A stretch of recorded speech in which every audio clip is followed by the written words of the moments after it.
Bonjour chers amis, j'espère que vous allez bien. Dans cette vidéo, Viktor Orban dévoile les dessous explosifs du futur budget européen et accuse Bruxelles de trahir les peuples pour servir les intérêts de l'Ukraine et des multinationales. Ce qu'ils veulent donner à l'Ukraine représente 18 fois le total annuel des retraites versées aux Hongrois, affirme-t-il, dénonçant une redistribution massive au détriment des agriculteurs européens. Selon lui, derrière le masque de la solidarité se cache une opération cynique visant à enrichir les grandes firmes occidentales déjà installées en Ukraine. Le Premier ministre hongrois appelle à une résistance résolue contre ce qu'il qualifie de racket institutionnalisée imposée par Bruxelles, prête à sacrifier les intérêts des citoyens pour financer un pays en guerre. Cette interview revient aussi sur la stratégie hongroise à l'horizon 2050, la défense des minorités magyares, les relations avec la Roumanie, les manipulations idéologiques dans le domaine culturel et les dérives de certains festivals. Faut-il vraiment continuer à financer l'Ukraine au détriment? Je vous souhaite la bienvenue à Biltunad, où notre invité n'est autre que le Premier ministre Viktor Orban. Bonjour à tous. Bonjour à tous. Puisque nous sommes à Biltunad, commençons par dire que l'université d'été de Balvano dépasse généralement la simple politique nationale et que des questions stratégiques y sont également abordées. L'année dernière, par exemple, c'est ici que vous avez exposé les bases de la grande stratégie hongroise. Quelle est l'importance de cet événement pour déterminer les orientations futures de la Hongrie et de la région ? Eh bien, si j'interprète votre question sur le plan intellectuel, alors l'université d'été libre de Tüsnadfürd représente une libération, la libération de la politique hongroise. La perspective est extrêmement importante en politique. C'est-à-dire, sur quelle période porte ce que vous dites, ce que vous analysez, ce dont vous vous occupez. Et la politique, c'est un monde qui s'occupe de la gestion des affaires quotidiennes, donc ça enferme. Le matin, il faut aller travailler et régler un certain nombre d'affaires. Il faut prendre des décisions, il faut les exécuter. Donc, cela enferme dans le monde des affaires quotidiennes. Et c'est une expérience formidable pour nous, mais peut-être aussi pour les non-politiques qui s'intéressent à la politique, lorsque les personnes qui s'occupent de la vie publique s'échappent parfois de cette perspective étroite et entrent dans un espace plus vaste. Autrement dit, nous parlons de ce qui va se passer demain, en 2030, en 2040, en 2050. Ce que nous faisons, quel en est le sens plus profond ou plus élevé, quelles en sont les perspectives, et tout cela, soudainement, crée une effervescence intellectuelle, une énergie, une excitation, et tout à coup, cela nous libère d'une certaine manière. C'est pour cela que tout le monde aime venir à Tüsnadfürd. Il ne faut pas considérer cette université d'été libre comme un lieu où chacun fait ce qu'il veut, dans ce sens-là de la liberté. Ce qui est vrai, bien sûr, car il y a des concerts, de la culture et aussi de la politique, mais c'est aussi une question de perspective. Cela nous ouvre des horizons au-delà des contraintes quotidiennes et nous libère. C'est pour ça que tout le monde revient toujours. Moi aussi, cela fait déjà 30. Seul le bon Dieu sait combien de fois je suis venu ici. Si l'on regarde ces perspectives, qu'est-ce qu'on peut dire par rapport à l'année dernière ? L'an dernier, vous aviez exposé la grande stratégie, à peu près avec l'horizon 2050. Comment cela a-t-il changé par rapport à l'année dernière ? L'an dernier, j'ai utilisé une astuce. J'ai dit qu'il existait une grande stratégie hongroise. J'ai évoqué quelques éléments, puis j'ai ajouté qu'elle n'était pas encore dans un état permettant d'en présenter les détails. Aujourd'hui, je vais aller un pas plus loin, ou plutôt demain, je ferai un pas de plus. Je peux déjà présenter certains des éléments les plus importants de la grande stratégie hongroise. Puisque vous avez mentionné la perspective, il faut dire que Tüzvanyó offre toujours une perspective aussi du point de vue de la politique nationale. Et de ce point de vue, la question clé reste la préservation des communautés dans les territoires au-delà des frontières, ainsi que l'intensification des liens avec la mère patrie. Comment évaluez-vous les dernières années sous cet angle, et que peut faire le gouvernement pour rendre ces relations aussi intenses que possible ? Il y a une phrase importante en politique hongroise qui dit « L'État a des frontières, la nation n'en a pas. Il existe des pays pour lesquels une telle phrase ne signifie rien, car les frontières de la nation et de l'État coïncident. » Mais notre histoire est différente. Nous avons perdu des territoires, on nous a pris des choses, c'est pourquoi un tiers de la population hongroise est restée en dehors de nos frontières. C'est pour cela que, pour nous, les frontières de l'État et celles de la nation ne coïncident pas. Et il va de soi que la politique hongroise, au sens juridique, s'occupe des affaires des personnes vivant en Hongrie, à l'intérieur des frontières de l'État. Mais au-delà de cela, il existe aussi un horizon national. Et ici à Biltunad, la situation nous rappelle toujours que, lorsque tu es hongrois et que tu réfléchis à l'avenir, que tu penses à toi-même, tu ne dois pas seulement penser aux Hongrois de Hongrie, mais tu dois aussi intégrer les Hongrois vivant au-delà des frontières. C'est ce qu'on appelle penser en termes de nation. Penser en termes de nation, c'est un mot qui, au départ, sonne de façon un peu drôle, parce qu'en quoi d'autre penserions-nous? Un jour, un écrivain a dit qu'il pensait en sujet et en prédicat. Donc, on peut plaisanter là-dessus, mais il y a un sens à cette phrase, penser en termes de nation, car cela signifie que nous considérons le destin des Hongrois dans un contexte plus large, plutôt que seulement du point de vue et des intérêts des Hongrois vivant à l'intérieur des frontières de l'État, tracés contre notre volonté. Et cette rencontre nous le rappelle, car c'est la plus grande rencontre politique avec le monde des Hongrois d'outre-frontières. Et le succès hongrois aussi, si l'on est indulgent, n'est même plus vraiment contesté aujourd'hui. Je me souviens qu'en 1990, quand nous avons commencé la démocratie en Hongrie, c'était encore un grand sujet de débat, cette question de la petite Hongrie, de la grande, enfin, toute cette Hongrie historique. Je n'aime pas le terme Grande Hongrie parce qu'il est utilisé par d'autres. Ce mot « grande » est employé par des pays qui n'ont jamais existé sous cette forme. Donc, ils expriment plutôt un désir. La situation de la Hongrie n'est pas celle-là, évidemment. Moi, j'utilise l'expression Hongrie historique parce qu'il n'y a rien à débattre à ce sujet. Ce n'est pas une idée, ni un projet, mais un fait qui a déjà existé, et c'est à cela que nous faisons référence quand nous parlons de la nation. Je me souviens qu'à l'aube de la démocratie, il y avait d'énormes débats pour savoir si tout le monde devait penser en termes de nation ou non. Et il y avait des partis qui n'étaient pas disposés à le faire. Fondamentalement, c'étaient les partis de gauche et surtout le SZDSZ. Mais ceux-là ont soit disparu, soit changé de position. C'est pourquoi, aujourd'hui, il existe un consensus politique en Hongrie, et la Constitution le stipule également, selon lequel le gouvernement hongrois doit aussi assumer la responsabilité des Hongrois vivant au-delà des frontières. Et comment cela se manifeste-t-il concrètement si l'on regarde les dernières années? Ou quels sont les projets à ce sujet pour la période à venir? Il y a l'institution de la double nationalité que nous avons introduite. C'est l'un des actes historiques de ce gouvernement national. Ensuite, nous avons lancé des programmes de développement économique. Nous sommes ici, en Transylvanie. Le volume des échanges commerciaux entre la Roumanie et la Hongrie dépasse les 13 milliards d'euros. C'est peut-être le troisième plus important sur la liste, donc il s'agit pour nous d'une relation économique extrêmement importante. Lorsque nous mettons en œuvre des programmes de développement économique dans les régions au-delà des frontières, nous élargissons en fait les possibilités du commerce hongrois. Ensuite, il y a les institutions éducatives et culturelles. Dans le bassin des Carpates, à un moment donné, il y a environ 230 000 jeunes qui apprennent le hongrois. Nous avons construit et rénové plusieurs centaines de jardins d'enfants et de crèches. Pour nous, il est important que les enfants hongrois qui naissent puissent étudier dans des établissements en langue hongroise et qu'ils puissent apprendre et comprendre le monde en hongrois. Ensuite, une conséquence pratique de la pensée nationale, c'est que nous avons prolongé nos autoroutes jusqu'aux frontières du pays, car cela nous relie aussi aux communautés hongroises vivant là-bas. Avec la Transylvanie, nous avons actuellement 2 points de connexion de ce type, mais bientôt la liaison en direction de Satu-Mare sera achevée et nous descendrons vers le sud en ouvrant également le comitat de Béké depuis Nagyszalonta. Donc ce que je veux dire, c'est que presque tout est politique, transport, culture, politique fiscale, citoyenneté, politique éducative. Dans tous ces domaines, la réflexion en termes de nation est présente. Et pour que cela fonctionne, il vaut mieux que les relations bilatérales soient également bonnes avec les pays où vivent des minorités hongroises. N'est-ce pas? Juste avant d'arriver à Biltunad, vous avez rencontré le Premier ministre roumain à Bucarest. Dans quelle mesure cette discussion a-t-elle été porteuse d'avenir, même sous cet angle? Nous partons d'une bonne position, car l'an dernier, la diplomatie hongroise a accompli un exploit fantastique. Nous avons supprimé la frontière physique entre la Hongrie et la Roumanie.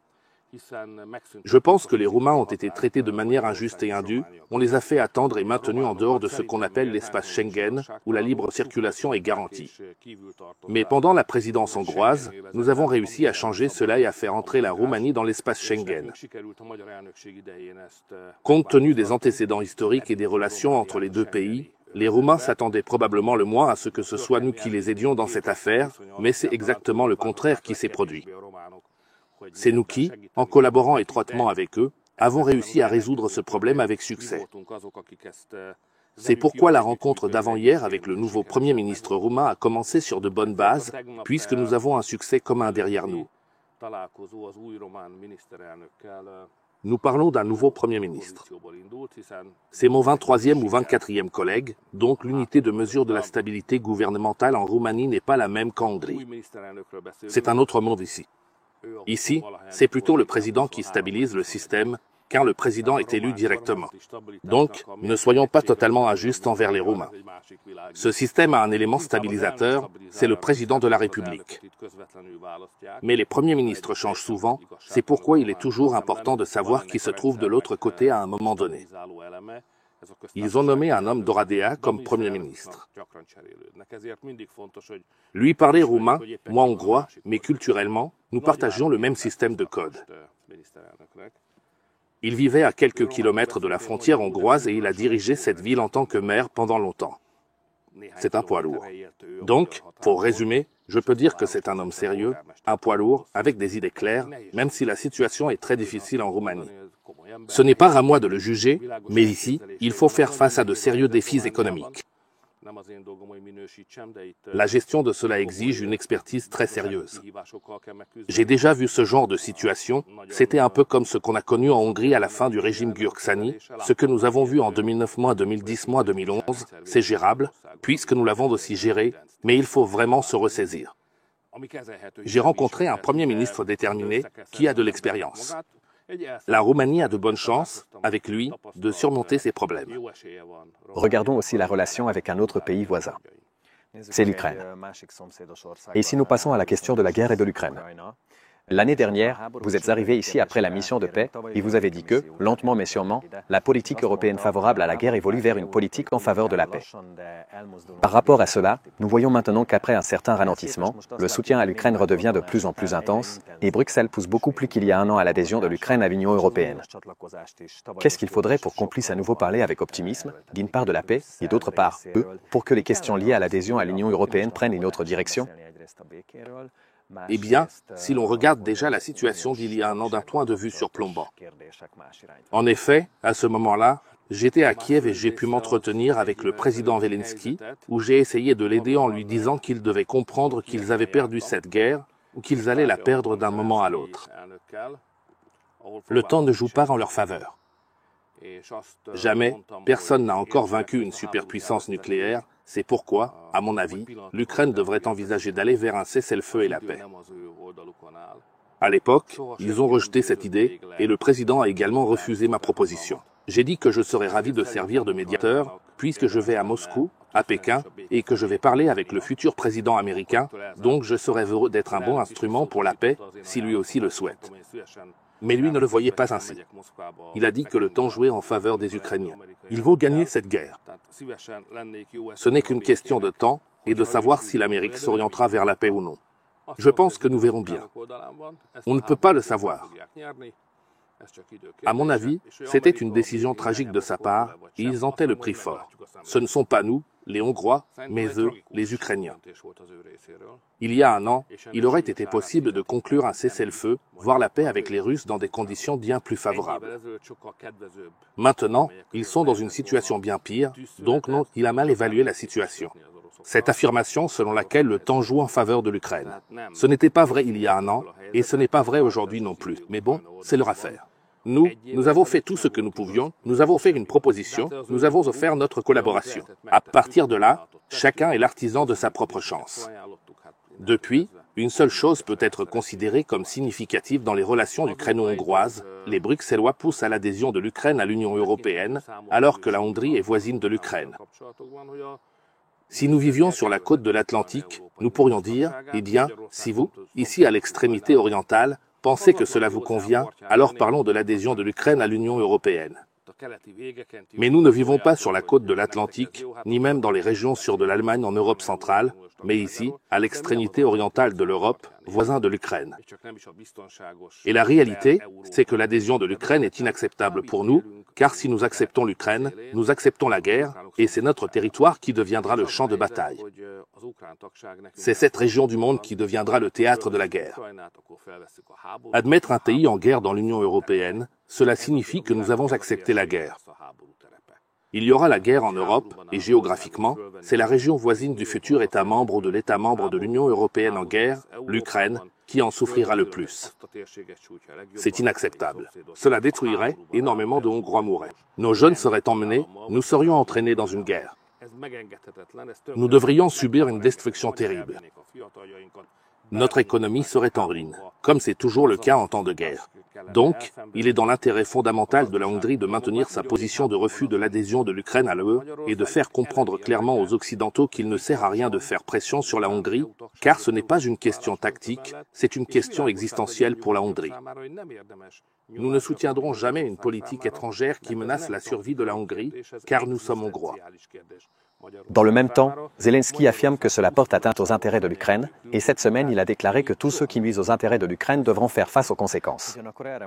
Par ailleurs, après l'incendie de l'église de Palaji-Komorok, plusieurs inscriptions anti-hongroises sont apparues en Transcarpathie. Quels moyens ou quelles mesures ces événements justifient-ils de la part de la Hongrie? Je me demande si, la phrase que vous avez citée du président est vraie. Vous voulez dire que la position de la Hongrie porte atteinte aux intérêts de l'Ukraine? C'est possible. En même temps, la Hongrie ne dit pas seulement non. Nous avons une proposition à faire aux Ukrainiens, car nous ne considérons pas les Ukrainiens comme des ennemis.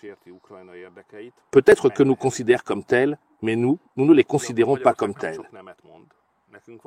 Et nous pensons qu'il faut une coopération organisée entre l'Ukraine et l'Union européenne. Une coopération raisonnable et bien structurée, qui ne représente pas un risque de guerre aussi important pour l'Union. Donc, il ne saurait être question d'adhésion, car cela est irréversible.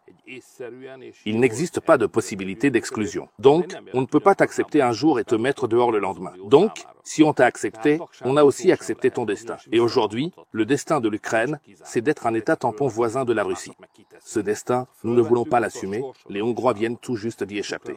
Nous aussi, nous étions un État tampon à l'époque de la guerre froide.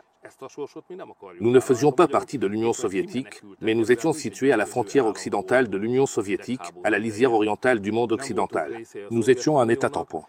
Nous comprenons cette situation, nous savons ce que c'est. Nous ne voulons pas retourner à cette position. L'Ukraine se trouve dans cette situation. Cela peut ne pas être confortable, voire pas bon du tout, car ils veulent sortir de cette situation, mais l'histoire est telle qu'on ne peut pas changer l'emplacement d'un pays, surtout pas au détriment de son voisin. Donc, nous avons une proposition selon laquelle il ne s'agirait pas d'une adhésion, mais d'une coopération stratégique, une coopération fondée sur un accord contractuel qui peut être maintenu, résilié ou ajusté selon les besoins de la situation. Nous serions partenaires dans ce cadre, mais ce n'est pas de cela qu'il s'agit actuellement. On pousse à l'adhésion et il est indéniable qu'il y a des menaces. Donc, l'Ukraine adresse des menaces très sérieuses à la Hongrie. J'essaie de gérer cela avec calme et une sérénité stratégique. Il n'y a pas de place ici pour les têtes brûlées. Donc, ce n'est pas une scène de théâtre. Même si le président Zelensky arrive depuis la scène, ici, ce n'en est pas une. Ici, il faut du sang-froid, de l'expérience, et c'est pourquoi, selon la situation, parfois je laisse passer, parfois je prends les choses au sérieux. Quand il le faut, je donne des contre-mesures à mettre en place aux services de renseignement et aux forces de l'ordre. Donc, nous apportons la réponse appropriée, même si nous n'en faisons pas tout un plat. Mais la vérité, c'est que les Ukrainiens s'intègrent de plus en plus dans la politique hongroise. Il y a déjà des partis pro-ukrainiens, comme le TISA et aussi le DK. Bruxelles les soutient, tout comme l'Ukraine. Eux, ils se sont aussi infiltrés dans les médias, donc nous connaissons très clairement les journalistes et les forums qui, de manière mandatée, représentent spécifiquement le point de vue ukrainien en Hongrie. Ils se sont également infiltrés dans le monde des experts, dans ce milieu aussi. On voit des opinions, soi-disant des avis d'experts, affirmant que ce sont les Hongrois de Hongrie qui ont incendié l'église en Transcarpathie pour provoquer un conflit, ce qui est complètement insensé. Mais évidemment, personne ne dirait de telles absurdités de son propre chef. Il y a des intérêts en jeu en coulisses, donc nous devons nous défendre, car l'Ukraine s'immisce, elle s'intègre. Pas publiquement, mais de plus en plus dans la zone grise, secrète et obscure, elle s'intègre dans le corps de la Hongrie ou dans la vie publique hongroise. Nous devons nous défendre contre cela, nous prenons toujours les contre-mesures appropriées en fonction de la gravité de la situation. Nous n'hésiterons pas, donc ils nous connaissent. Ils savent aussi que nous défendrons nos intérêts nationaux bec et ongle. Le soutien à l'Ukraine figure également de manière marquante dans le prochain plan budgétaire septennal de la Commission. La semaine dernière, vous avez dit qu'environ 20 à 25% de ce budget irait à l'Ukraine, sous différents intitulés. À combien cela correspond-il si on le compare, disons, au produit national brut de la Hongrie? Ou si l'on regarde cela du point de vue de ce que cela coûterait aux contribuables hongrois, aux familles hongroises? J'ai fait faire toutes sortes de calculs.